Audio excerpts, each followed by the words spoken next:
بسم الله الرحمن الرحيم واللاتي يأتين الفاحشة من نسائكم فاستشهدوا عليهن 4 منكم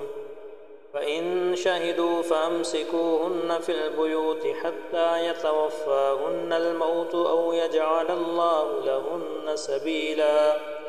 واللذان يأتيانها منكم فآذوهما فإن تابا وأصلحا فأعرضوا عنهما إن الله كان توابا رحيما إنما التوبة على الله للذين يعملون السوء بجهالة ثم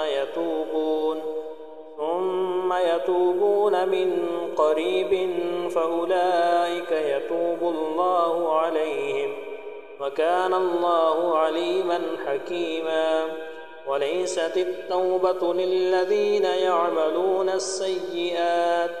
حتى إذا حضر أحدهم الموت قال إني تبت الآن ولا الذين يموتون وهم كفار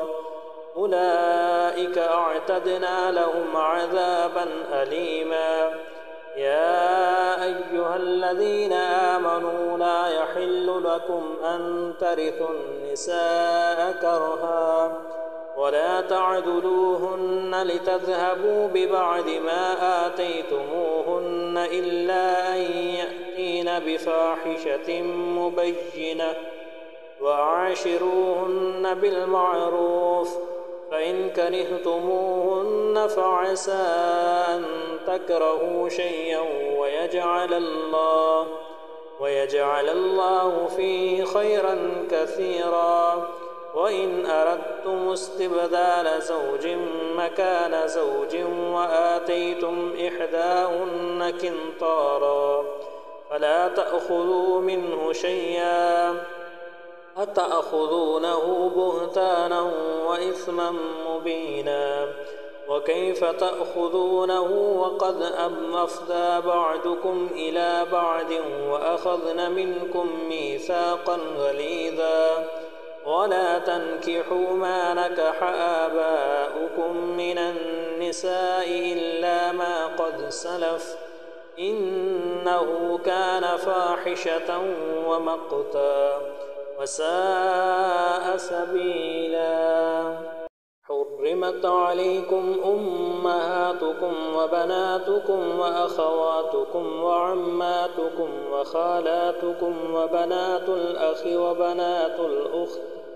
وبنات الأخت وأمهاتكم اللاتي أرضعنكم وأخواتكم من الرضاعة وأمهات نسائكم وربائبكم اللاتي في حجوركم من نسائكم اللاتي دخلتم بهن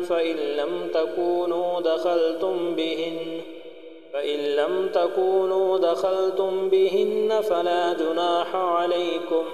وحلائل أبنائكم الذين من أسلابكم وأن تجمعوا بين الأختين إلا ما قد سلف إن الله كان غفورا رحيما